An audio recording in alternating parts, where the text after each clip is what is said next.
The night Lord Aldrich Voss decided that his eldest daughter was worth more broken than whole, he did it quietly. No raised voices. No grand declarations of cruelty. Just the measured, deliberate steps of a man descending the stone staircase of Voss Manor, the iron key turning in the cellar lock, and the cold command that Lady Alara Voss would remain below until she agreed to sign the betrothal document sitting on his desk. Alara had refused to sign it 3 times already. The man named in that document was twice her age, notorious across the kingdom for the fate of his previous 2 wives, and the sole owner of a mining contract that Lord Aldrich needed to survive his considerable gambling debts. Her father had not framed it as a transaction. He had framed it as duty. When Alara pointed out that duty did not typically require a daughter to marry a man with 2 dead wives and no convincing explanation for either death, Lord Aldrich had smiled the particular smile of a man who has decided that reason is no longer the tool he intends to use. That was 3 days ago. 3 days of stone floor and thin light through a cellar grate. 3 days of a single meal pushed through the gap beneath the door. 3 days of understanding, with progressive and sickening clarity, that the man who had bounced her on his knee and called her his clever girl, the man whose name she carried, whose blood ran through her veins, intended to leave her in the dark until she bent. What Lord Aldrich Voss had failed to account for was the rider. He had not expected Rowan Callum, the Duke of Ironmere, to arrive at Voss Manor on the 4th morning with his personal guard and a sealed letter from the Crown. He had not expected anyone to come at all, because he had told no one and kept the household staff bound by fear and dependency and the particular silence that poverty enforces on those who cannot afford to lose their positions. What he had also failed to account for was the small, folded note that Alara had pressed through the grate on the first night, addressed in ink borrowed from the moisture on the stone wall, passed to the only person in that household whose loyalty to Lord Aldrich was conditional rather than absolute. The old kitchen maid had carried it to the post herself. The Duke of Ironmere had ridden through the night. And in the cold grey of that 4th morning, as the cellar door swung open and the light came flooding in and the silhouette of a tall man in a dark riding coat descended the stairs toward her, Alara Voss looked up from the stone floor where she had been sitting with her spine straight and her chin level and her father's cruelty nowhere on her face, and understood that the world had just changed. She did not know yet that it had changed in every way that mattered. She did not know yet that the Duke had not come merely because of the letter. She did not know yet that Rowan Callum had been reading her correspondence with the Royal Archivist for 2 years, had been watching her mind from a respectful distance, had been constructing reasons to visit Voss Manor that kept dissolving before he could use them, and had seized upon that desperate, ink-scraped note like a man who had been waiting for an excuse to do exactly what he had ridden through the night to do. She knew none of this as she rose from the stone floor with the dignity of a woman who had decided that no cellar and no father and no locked door would be the last chapter of her story. She knew only that someone had come. Sometimes that is enough to begin. Subscribe now. If you have not subscribed to this channel, please do so right now. Every single day we bring you royal romance stories filled with betrayal, forbidden love, powerful men, fearless women, and the kind of devotion that changes everything. Tap the subscribe button and ring the notification bell so you never miss a chapter.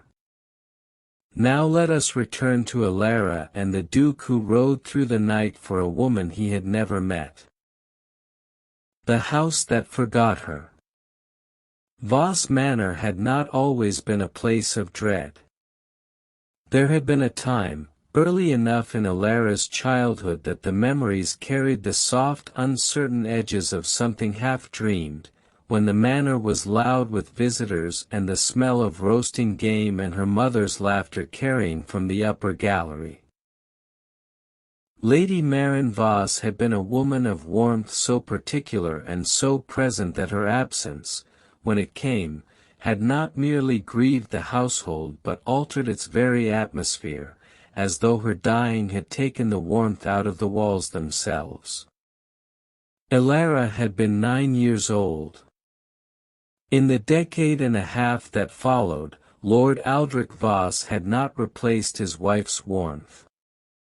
He had replaced it with other things. Ambition that outpaced his resources. Associations with men whose company he could not afford to keep and could not afford to lose.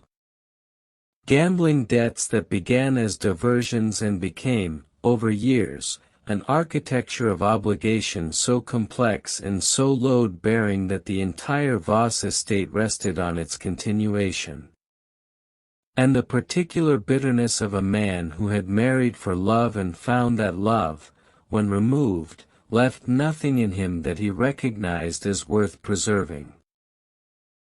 His eldest daughter was 22 years of age, dark-haired and gray-eyed with the kind of face that courtiers described as striking rather than beautiful, meaning the bones were strong and the gaze was direct and neither quality made them comfortable. She was not decorative in the way court women were expected to be decorative.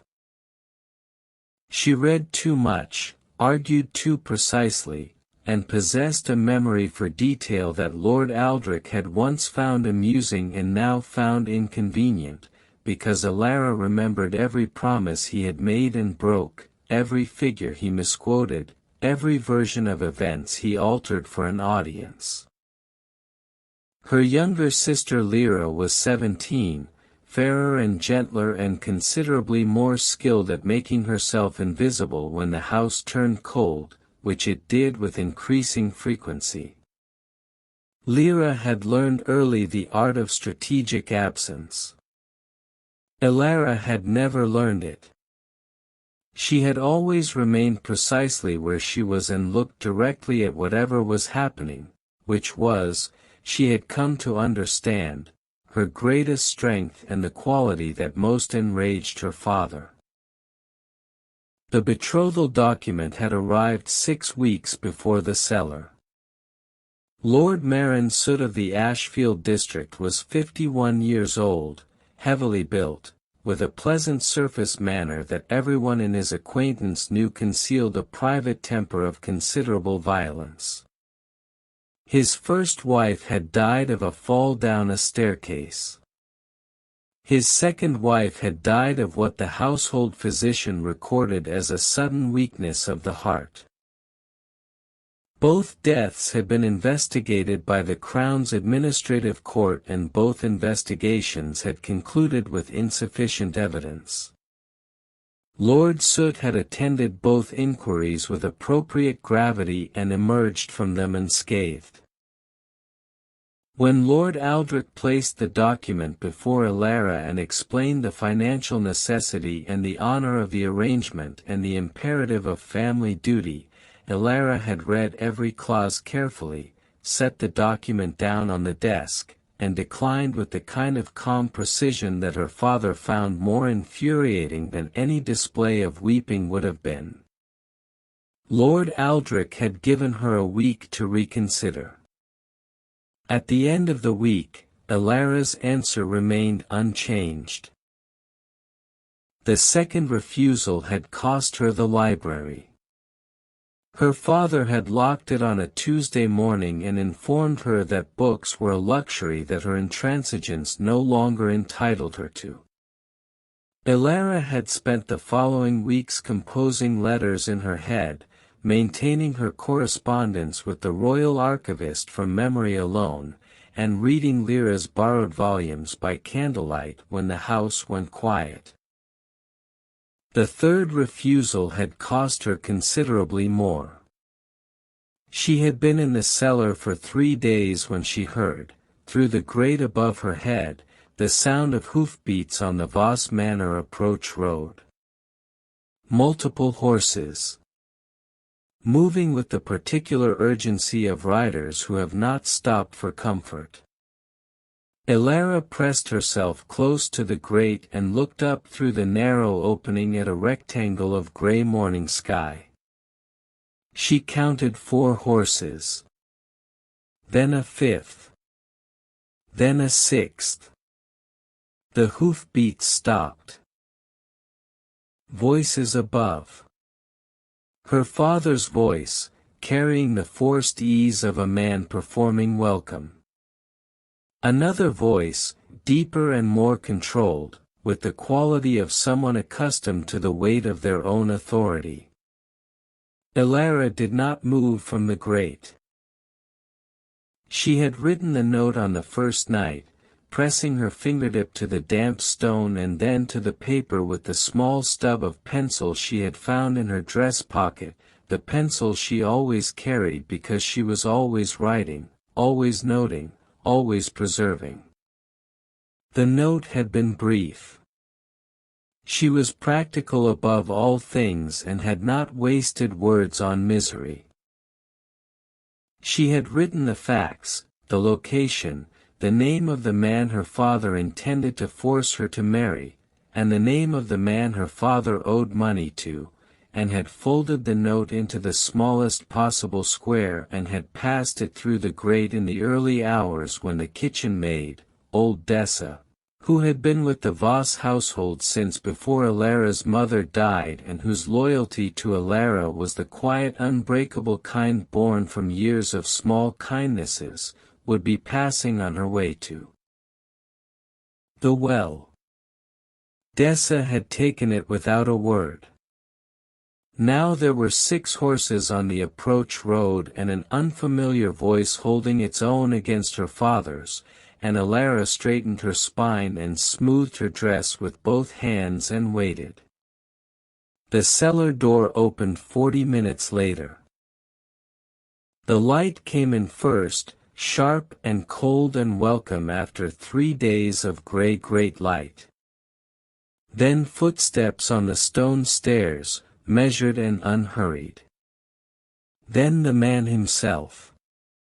Rowan Callum, the Duke of Ironmere, was 36 years old and carried the particular physical authority of a man who had spent the better part of his adult life in conditions that required either command or endurance, often both simultaneously. He was broad-shouldered and lean, with dark copper-tinted skin weathered by years of riding in all seasons, deep brown eyes that assessed everything with a speed that was not unkind but was entirely precise, and dark hair cut close at the sides with more length at the top, pushed back from his face without artifice. He wore a deep charcoal riding coat over a dark burgundy waistcoat, the silver insignia of Ironmere on his left breast, riding boots that had seen genuine miles. He reached the bottom of the cellar stairs and stopped. Ilara Voss stood in the center of the cellar floor with her spine straight and her grey eyes level, and 3 days of confinement doing nothing visible to her composure, wearing a deep navy court gown that was now somewhat the worse for stone floor and damp air but retained its structural dignity. Her dark brown hair had come loose from its pins and fell in a single heavy wave across one shoulder. Her cheekbones were sharper than they would have been with 3 days of adequate food. Her hands were folded in front of her with a steadiness that the Duke observed and catalogued immediately. A long moment passed. Rowan Callum descended the final 2 stairs and crossed the cellar floor and stopped 3 feet from her and studied her face with the directness of a man who has decided that the social convention of not looking at people is not one he finds useful. Elara held the examination without flinching. Rowan Callum inclined his head. It was a gesture of acknowledgement rather than courtesy, the nod of a man recognizing something he had expected to find. He extended his hand. Elara looked at it for one measured moment. Then she placed her hand in his and allowed him to guide her toward the stairs, out of the dark, and into the gray morning light of a world that had changed while she waited. Her father was standing in the entrance hall. Lord Aldrich Voss was 53 years old, silver-haired and heavy-set, wearing the forest green court coat he reserved for receiving visitors of rank. His face carried the practiced pleasantness of a man who had not yet determined how much damage control was required, his eyes moving between his daughter and the Duke with the rapid calculation of someone running numbers under a pleasant surface. Rowan Callum released Elara's hand at the foot of the main staircase, turned to face Lord Aldrich, and produced a sealed document from the interior of his riding coat. The crown seal was unmistakable. Lord Aldrich's pleasant expression did not entirely leave his face, but something underneath it shifted in a way that Elara, who had been reading her father's face for 22 years, recognized as the particular quality of a man watching his options contract. The document was a formal inquiry, commissioned by the Royal Administrative Court, into the financial practices and obligations of the Voss estate. It was not an accusation. It was, as Rowan Callum explained in the measured, precise tone he used for most things, a procedural matter. Routine. The kind of review that any estate of Voss's standing might expect at intervals. Every person in that entrance hall understood that it was not routine. Lord Aldrich took the document. Rowan Callum turned to Elara and said, with the same measured tone but a quality underneath it that she would spend several days afterward attempting to identify, that her presence would be required at Ironmere Court for the duration of the inquiry as a witness to the estate's administrative records. It was, he explained, standard procedure. Elara looked at her father. Lord Aldrich looked at the Duke. The Duke looked at neither of them. He was examining the ceiling of the entrance hall with the expression of a man with considerable patience and nowhere particular to be. Lord Aldrich agreed. Elara went upstairs to pack her trunk. Lyra appeared in the doorway of her room within 30 seconds, wide-eyed and pale under her fair complexion, her blonde hair loose around her shoulders, wearing a pale rose morning gown. She pressed both hands over her mouth when she saw her sister, then crossed the room and wrapped her arms around Elara with a force that required no accompanying words. Elara held her younger sister for a long moment. Then she packed her trunk with the efficient precision of a woman who has been thinking about leaving for considerably longer than 3 days, and went downstairs and out the front door of Voss Manor into the cold morning air. She did not look back.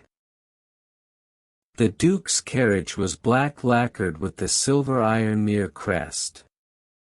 The interior was upholstered in dark forest green with brass fittings.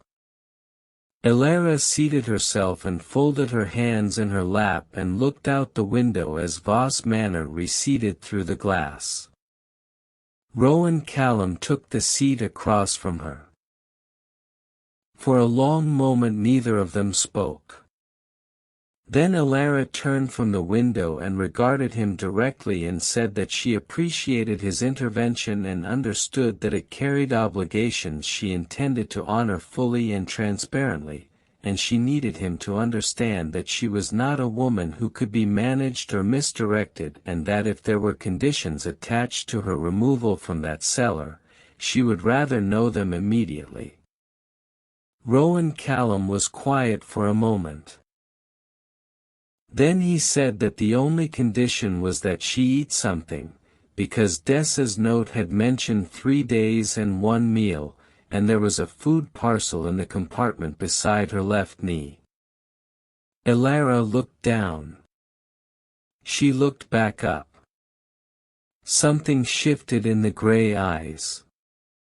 Not quite a smile, but the particular quality of a woman who has maintained composure across very difficult circumstances and has just encountered something small and unexpected and human enough to briefly undo a portion of that composure.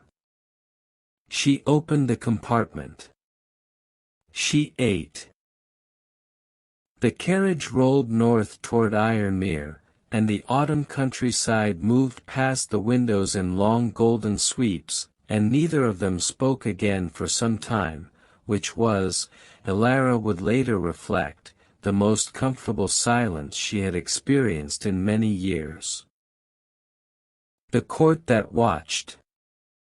Ironmere Court sat on a promontory above the northern river valley, a fortress that had been built for war and converted, over 3 generations of Callum rule, into something that was still formidable but had acquired the layered quality of a place that has been loved as well as defended. The outer walls were old granite, dark with age. The inner buildings had been expanded and refinished in pale stone that caught the northern light differently in every season, warm amber in autumn, blue-white in winter, almost golden in the brief northern summers. Elara arrived in the early evening of the second day. The court's domestic staff received her with the efficient warmth of a household accustomed to hosting people under unusual circumstances, which Ironmere, given the Duke's particular role in Crown affairs, frequently did. She was given a chamber in the east wing overlooking the river valley, large and well appointed, with a fire already burning and a writing desk positioned near the window, with the evident knowledge that a woman who corresponded with the royal archivist would require good light and a stable surface. Elara stood at the window for a long time after the domestic staff withdrew.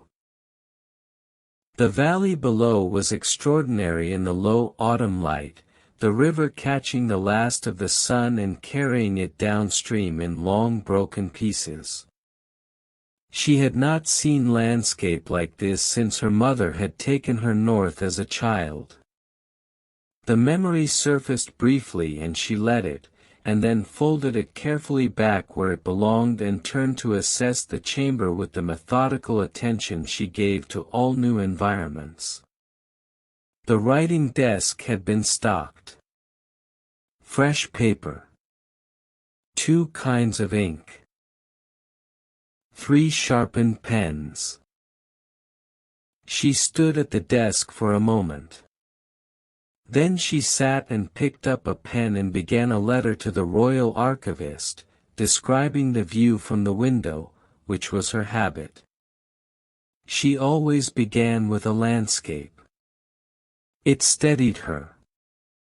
She was 3 paragraphs in when a knock at the chamber door produced the head housekeeper, a capable woman of middle age named Marin, which Elara noted with a small internal recognition, the same name as her mother. Marin informed her that the Duke extended an invitation to join him for dinner when she was rested, and that this was an invitation rather than a summons, and that supper would be sent to the chamber if she preferred. Elara folded her letter. She went to dinner. The dining room was smaller than she had expected, a private room rather than the great hall, with a long table set for two at one end, candlelight and the smell of wood smoke, the kind of room that suggested the meal was for conversation rather than ceremony. Rowan Callum was already present when she entered, standing at the window with a glass of wine, still in his riding clothes, which she noted with something between approval and amusement, the suggestion of a man who did not alter his dress for visitors as performance. He turned when she entered. The examination was the same as in the cellar, direct and rapid and thorough, but with a quality she could not yet name. Not assessment. Something more personal. Elara crossed the room and took the seat indicated and accepted the wine that was poured and regarded the room with the same careful attention she had given the chamber. The first part of the meal passed in relatively formal exchange. The inquiry, its scope and timeline. The Crown's interest in the Voss estate's entanglements. The procedural requirements that would place Elara at Ironmere for what the Duke estimated would be several weeks at minimum. Then the formal portion concluded and something shifted. Rowan Callum set down his glass and said that the royal archivist had spoken of her for a year before he had read any of her letters directly. He had read them afterward. He had found them exceptional. Elara set down her own glass with a care that she was aware was slightly too deliberate. She said that she was familiar with the archivist's enthusiasm and had learned to account for his generosity in his descriptions of her work. Rowan Callum said that the archivist's descriptions had been specific.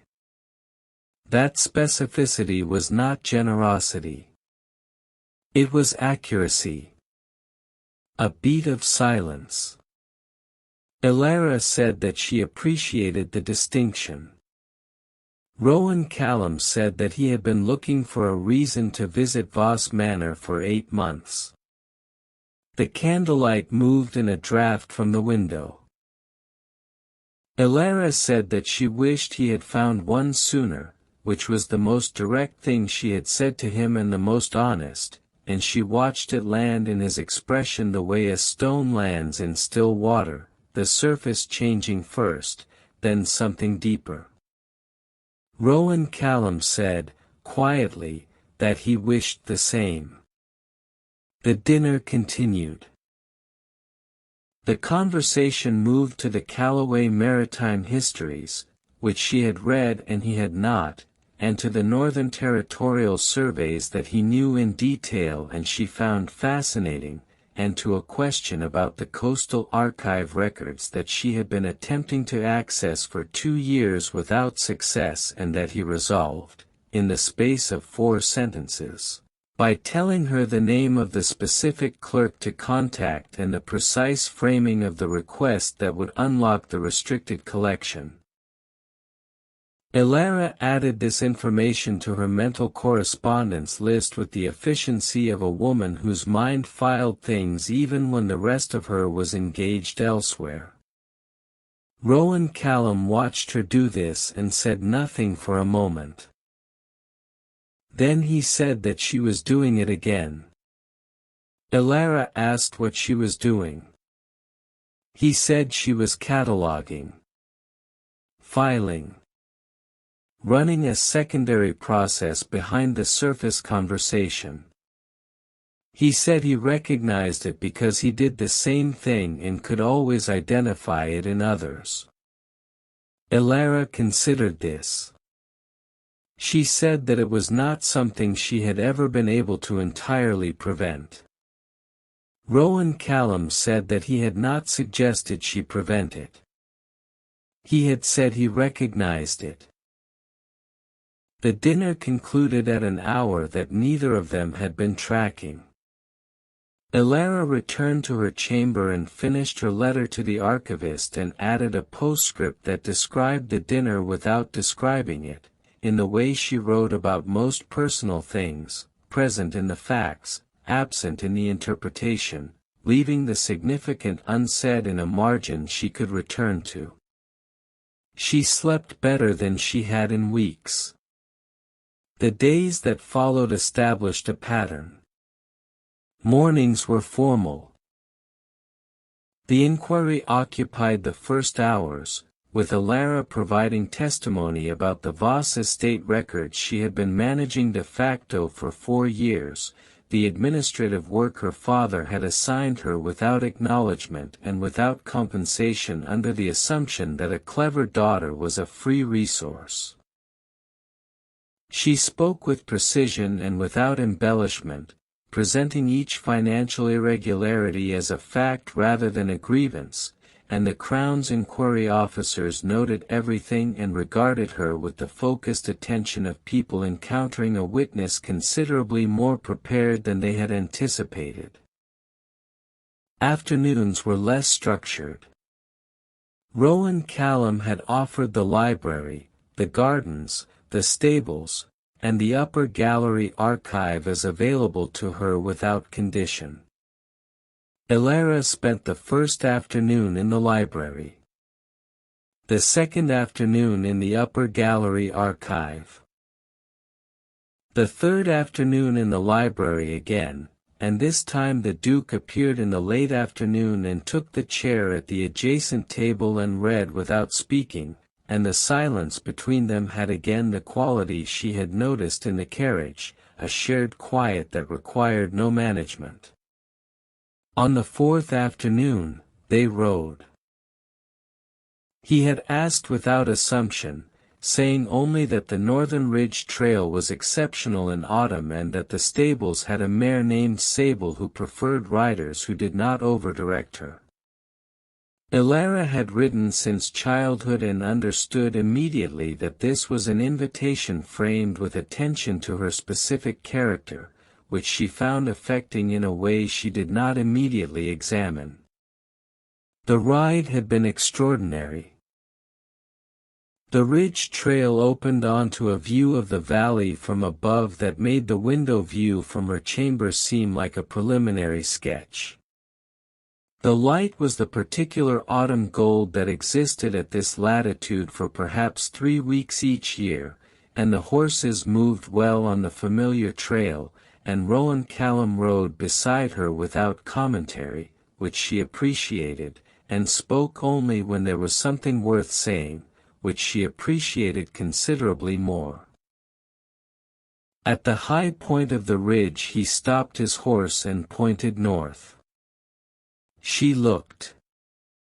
On the far horizon, where the land rose again toward the northern range, there was a line of white that was either cloud or snow, and in the specific quality of the light she could not determine which. Rowan Callum said that it was the first snow of the season on the northern peaks, and that it arrived every year within the same 2-week window, and he had not yet missed a single first sighting in 18 years of living at Ironmere. Elara looked at the white line on the horizon and felt something loosen in her chest that had been compressed for a very long time. She said that it was worth riding for. Rowan Callum said yes. He was not looking at the horizon. She did not acknowledge this. But she catalogued it, filed it, added it to the margin of the letter she was composing in the part of her mind that ran continuously underneath everything else. They rode back to Ironmere in the gold and amber of the late afternoon, and neither of them spoke, and it was, again, the most comfortable silence she had experienced in many years. The letter that arrived. Lord Aldrich Voss arrived at Ironmere on the 12th day. He had not been summoned. He had not been expected. He arrived in his best traveling carriage with 2 manservants and the particular confidence of a man who has spent several days constructing an argument and has convinced himself of its strength. Elara learned of his arrival from Marin, who delivered the information with the economy of a housekeeper trained not to editorialize, though the slight compression of her mouth communicated enough. Elara set down her pen, looked at the half-finished letter on the desk before her, and allowed herself precisely 30 seconds of the feeling she was not going to show anyone. Then she went downstairs. Her father was in the receiving room. He had been placed there rather than in the main hall, which was itself a statement, and he had arranged himself near the window with the studied ease of a man performing comfort. He turned when Elara entered and his face went through a rapid sequence of expressions before settling on the one he had decided to present, which was a version of paternal concern so artfully constructed that someone who had not spent 22 years reading his face might have found it convincing. Elara sat down across from him. Lord Aldrich said that he had come because he was worried about her. That the inquiry had been a misunderstanding he was in the process of clarifying. That his intentions regarding the soot arrangement had been misrepresented and he had been given no opportunity to explain. Elara listened without interruption. When he finished, she said with the measured precision of a woman who had prepared this conversation in her mind across 12 days of drafts, that the inquiry records contained the estate's financial documentation in her own hand because she had been managing those records for 4 years. That the soot arrangement had been documented in Lord Aldrich's own correspondence, which he had left unsecured in his study desk, a detail he had not considered when he assigned her the work of sorting and cataloguing his papers 3 years prior. That she had provided all of this information to the Crown Inquiry as testimony given under formal oath, which meant that every word of it was now part of a sealed record that could not be altered. Lord Aldrich's constructed expression underwent a structural failure. What emerged underneath it was something rawer and less managed, the particular quality of a man encountering the full consequence of having underestimated someone for 20 years. He said that she had no loyalty to her family. Elara said that she had every loyalty to her family. That Lyra was her family. That her mother had been her family. That the estate's tenants, whose welfare had been compromised by debts incurred without their knowledge, were people whose lives had been affected by decisions made in their names. Lord Aldrich said that she had no understanding of what it was to carry the weight of a noble house. Elara said that she had been carrying it for 4 years without title, compensation, or acknowledgement, and that she was extremely familiar with its weight. The receiving room was quiet. Lord Aldrich looked at his daughter across the space between them, and Elara looked back, and what passed between them in that silence was the accumulated distance of 22 years of a relationship that had been, at its best, a negotiation and, at its worst, a contest of will in which only one party had been permitted to use all available tools. He said, finally, that she could not remain here indefinitely. Elara said that she was aware of that. He said that when the inquiry concluded, she would need to return to Voss Manor. Elara said that was one possibility. Something shifted in Lord Aldrich's face. He said, carefully, what were the other possibilities? Elara said she did not yet have a complete answer to that question and she appreciated his patience while she arrived at one. Lord Aldrich looked at his daughter for a long moment. Then he left. Rowan Callum found Alara in the upper gallery archive 2 hours later. She was sitting at the archive table with a document in front of her that she was not reading, her pen held between her fingers but not writing, her gaze somewhere beyond the page. She heard his footsteps on the gallery floor and did not look up, and he crossed the room and sat in the opposite chair and did not speak immediately, which was the thing she had come to rely on most about him, the fact that his silence was never an expectation but a presence. After a time Alara said that her father had come and gone. Rowan Callum said he knew. He had arranged to be elsewhere. Alara said that was kind of him. Rowan Callum said it was practical. That her conversation with her father would go better without an audience and worse if she felt observed. Alara looked up. She said that he was frequently right about things of that nature. Rowan Callum said he had made a study of her for 8 months. He had had advantages. A quiet beat. Alara said that she found that simultaneously flattering and slightly alarming. Rowan Callum said that was a reasonable response and that he had not raised it to unsettle her.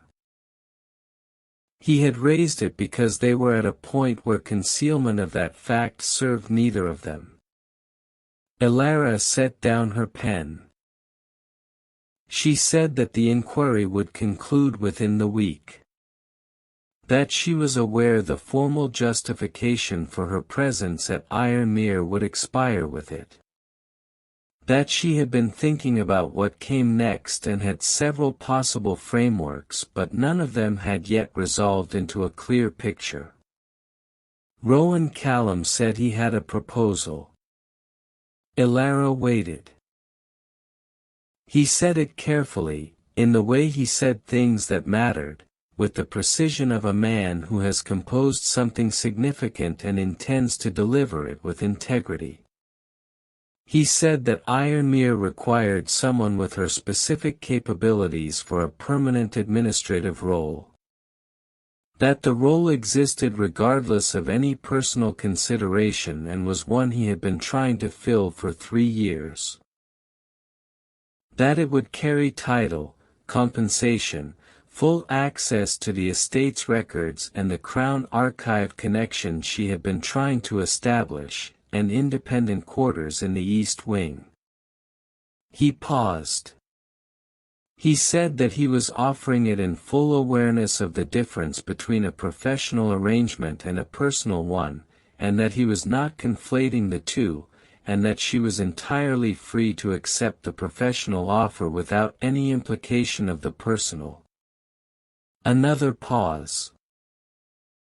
He said that the personal dimension existed regardless and he was not pretending otherwise, but that she was also not obligated to do anything about it and the professional offer stood on its own terms completely. The archive was very quiet. Alara looked at him across the table. At the face she had been learning for 12 days. The directness. The precision. The particular quality of warmth that he did not perform but that surfaced, unbidden, in specific moments, in the way he had extended his hand in the cellar, in the food parcel beside her knee, in the stocked writing desk, in writing beside her without commentary to the point where the northern snow was visible on the horizon. She said that she would like to accept the professional arrangement. Rowan Callum inclined his head. She said that she would also like, with his permission and on her own timetable, to see what shape the personal dimension took. Something moved in the brown eyes. Not surprise. Recognition. Rowan Callum said that both of those things suited him entirely. Elara picked up her pen. She completed the letter she had been unable to write for 2 hours, and the pen moved with the ease of a woman whose direction had clarified, and Rowan Callum sat across from her and read a volume from the archive shelf, and the afternoon light moved across the gallery floor in long slow golden bars, and the world outside the window continued its indifferent business, entirely unaware that two people inside had just decided to build something. If you have not subscribed to this channel, please do so right now. Every single day we bring you royal romance stories filled with betrayal, forbidden love, powerful men, fearless women, and the kind of devotion that changes everything. Tap the subscribe button and ring the notification bell so you never miss any of it. What cannot be taken back? The Crown inquiry concluded on the 16th day. The results were delivered in a sealed report to the Royal Administrative Court, and a summary was read aloud in the Ironmere formal hall in the presence of Lord Aldrich, Elara, Rowan Callum, and the inquiry officers. The summary was 22 pages long and contained 6 findings. 3 of them carried immediate administrative consequences for the Voss estate. The most significant finding declared the betrothal document null and without legal standing on the grounds that it had been executed under conditions of duress, specifically the unlawful confinement of the signatory to be, which had been documented in Dessa's testimony, submitted in writing and confirmed under oath, describing exactly what she had seen and heard during the 3 days that Elara had been held below ground. Lord Aldrich received the summary with his face arranged in the expression of a man absorbing difficult information with dignity. Elara watched her father receive the consequences of what he had done to her and felt, across the space of 22 years of the relationship that had defined her childhood and shaped her character and cost her a great deal, something she had not expected. Grief. Not for what was being lost now, but for what had never been. For the father he had been briefly, before her mother died, before the gambling and the debts and the bitterness had consumed whatever capacity for real tenderness he had possessed. For the version of their history that could have been. For the man who had called her his clever girl in a voice that had once been entirely genuine. She held the grief for exactly as long as it took to acknowledge it. Then she let it conclude. Lord Aldrich was escorted by his manservants to the carriage waiting in the Ironmere courtyard. He passed Elara in the doorway of the formal hall on his way out. He stopped. For a moment neither of them spoke.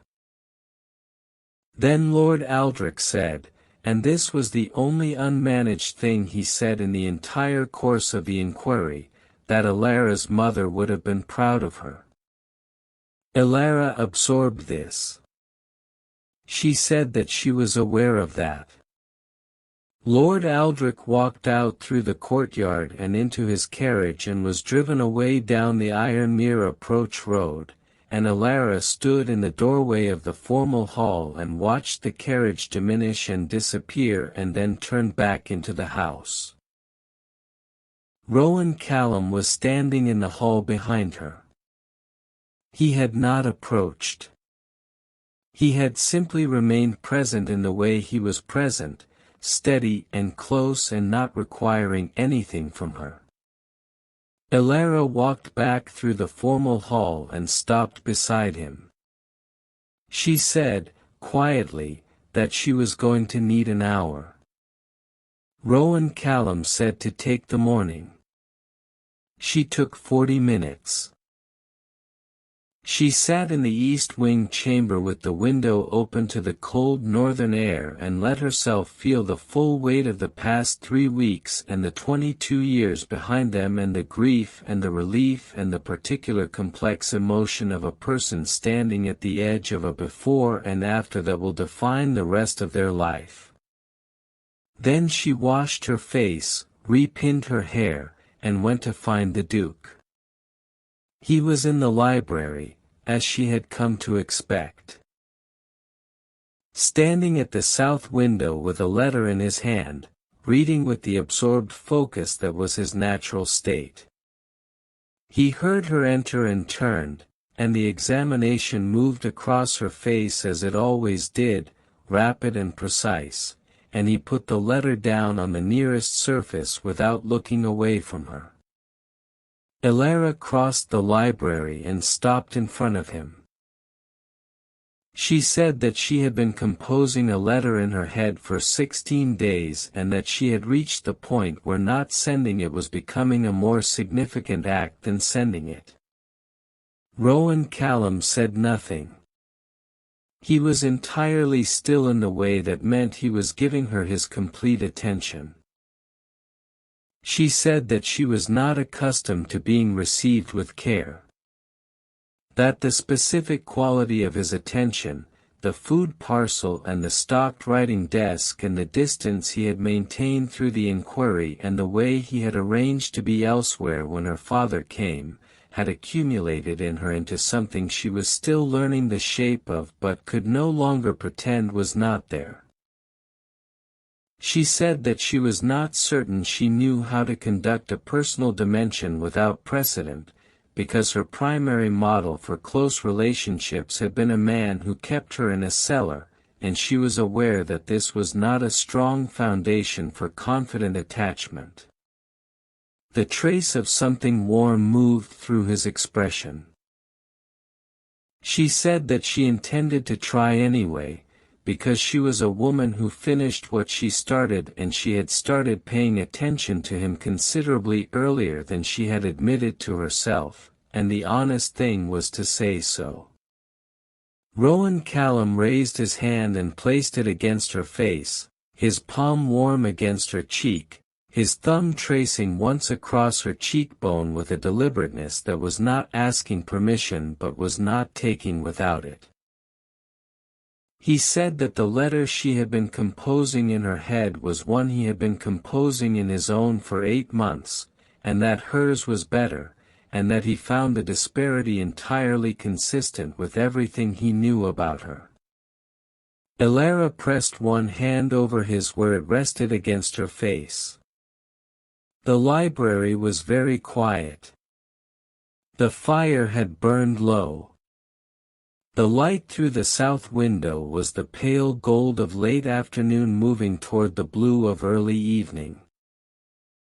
Rowan Callum leaned forward and pressed his forehead against hers, and they stood like that for a long moment, foreheads touching, eyes closed, the accumulated weight of a great deal of careful restraint releasing all at once into something simpler and more true. Elara said, very quietly, that she was going to need a substantial period of access to the Crown Archive connection he had promised. Rowan Callum said that access was already arranged. She said that she had 17 separate correspondence threads requiring attention. Rowan Callum said that the writing desk in the East Wing archive room was superior to the one in her chamber and had already been stocked. She said that she was going to require her sister at Ironmere at the earliest possible opportunity.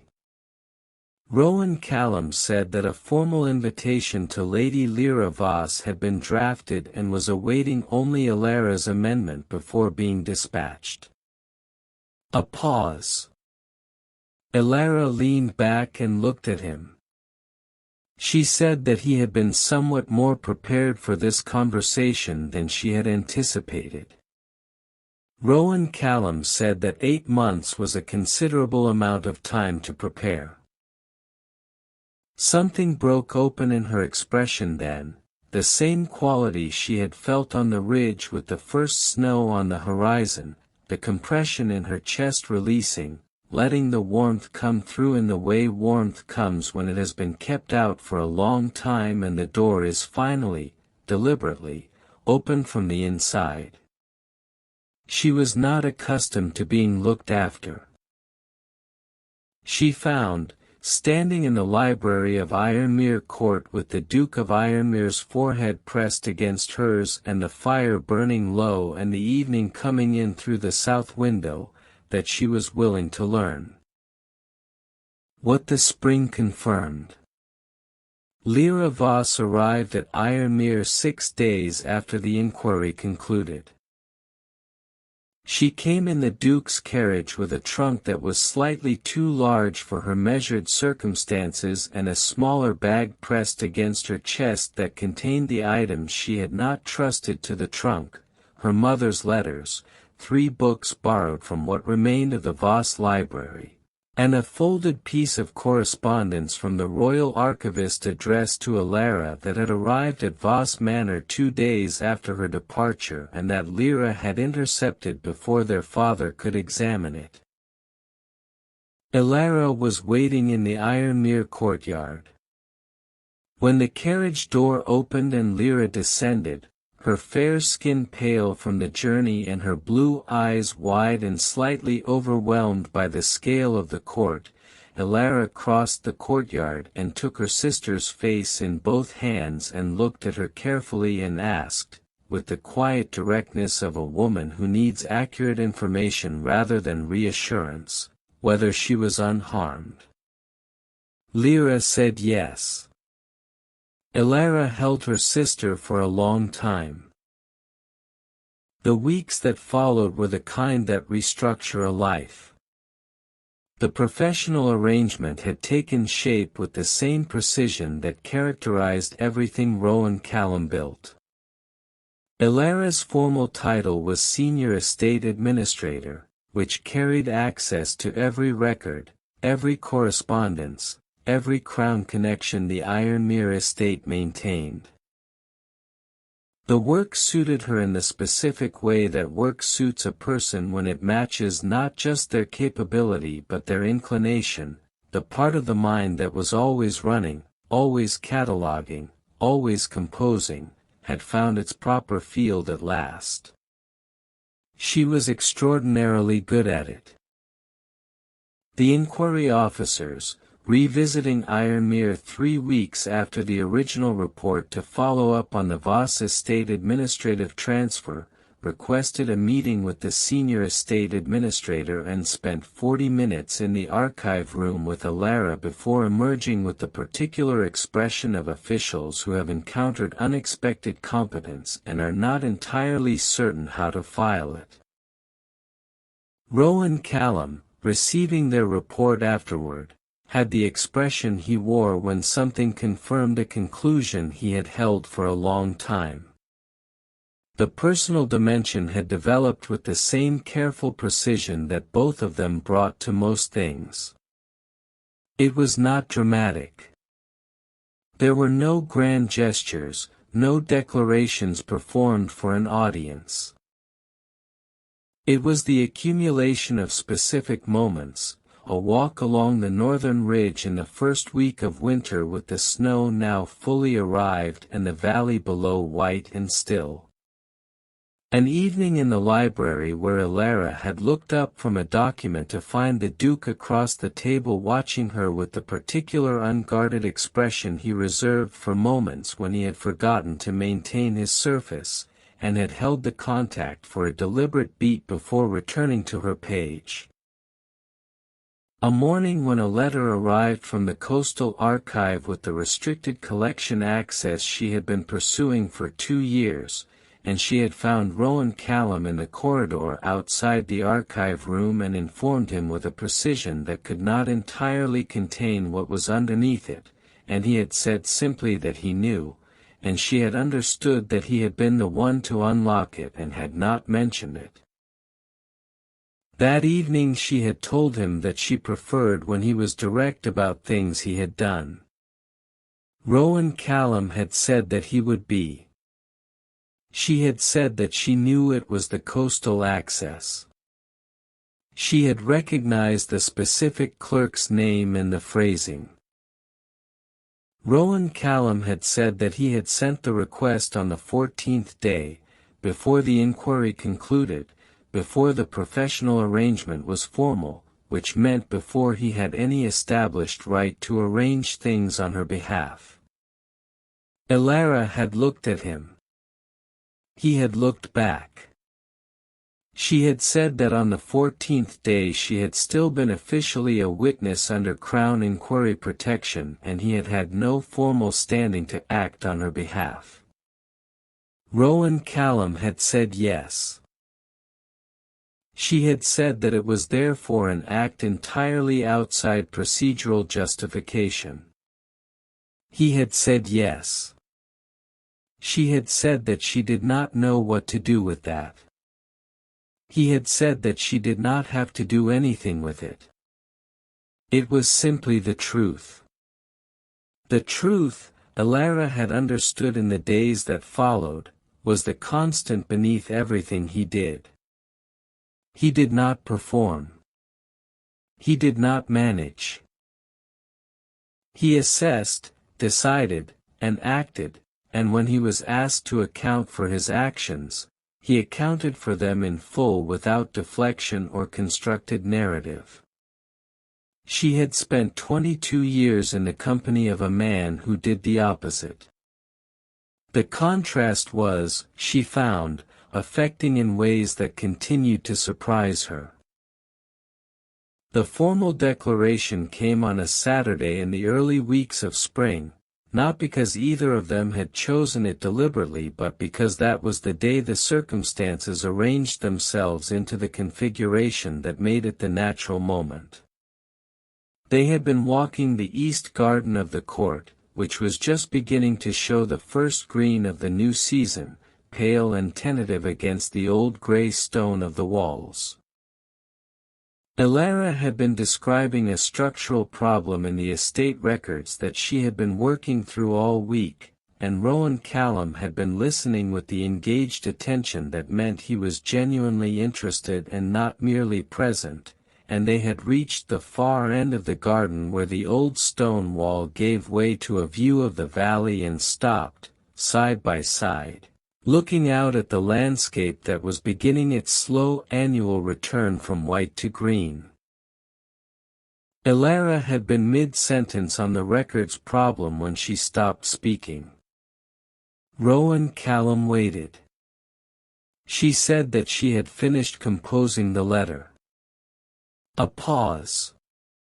He said that he would like to hear it. She said that it was long and somewhat structurally complex. He said that he had time. She turned to face him. The spring air was cold and clear and the valley below was waking up and the stone wall behind them was beginning to put out the first cautious growth of the season.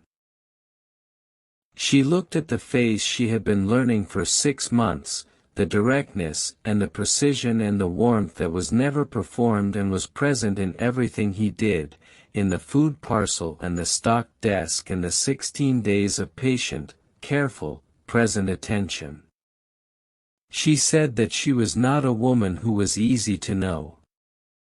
That she catalogued rather than expressed.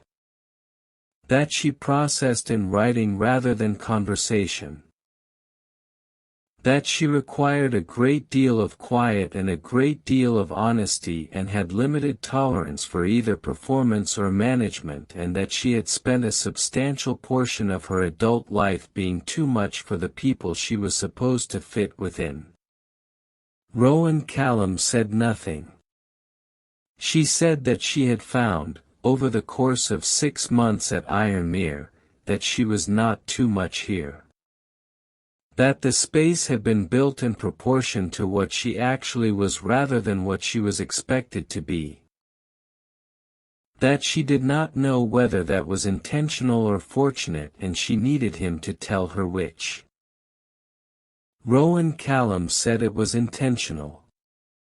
He said it simply, without elaboration. The way he said things that were simply and irreducibly true. Elara absorbed this. She said that in that case the letter concluded with a request. That she would like the personal dimension to be permanent. That she was aware of what that meant within the specific context of his position and his title and the legal framework that governed such arrangements. That she was not asking from need or desperation or because the alternative was unmanageable, because she had demonstrated that she could manage alternatives and intended to continue being capable of managing them. She was asking because she wanted to. Because wanting something for its own sake, without necessity, was a thing she had not permitted herself in a very long time, and she was tired of not permitting it. The spring light was on the valley. The old stone wall was behind them. Rowan Callum took her hands in both of his. He said that the letter he had been composing for 8 months concluded in exactly the same place. Elara looked at him. He looked at her. The spring moved through the garden. The valley below went on being beautiful in the indifferent way of beautiful things. Ironmere Court stood above it on its promontory, old and formidable and quietly, persistently warm in the way of places that have been loved as well as defended. Elara Voss had been taken from a cellar 6 months ago by a man who rode through the night for a woman he had never met. She had not known, then, that the riding was not obligation. She knew now. She had been beaten and betrayed by the man who was supposed to protect her first. She had written a desperate note with a borrowed stub of pencil and pressed it through a stone grate in the dark, not knowing whether it would reach anyone, not knowing whether anyone would come. Someone had come.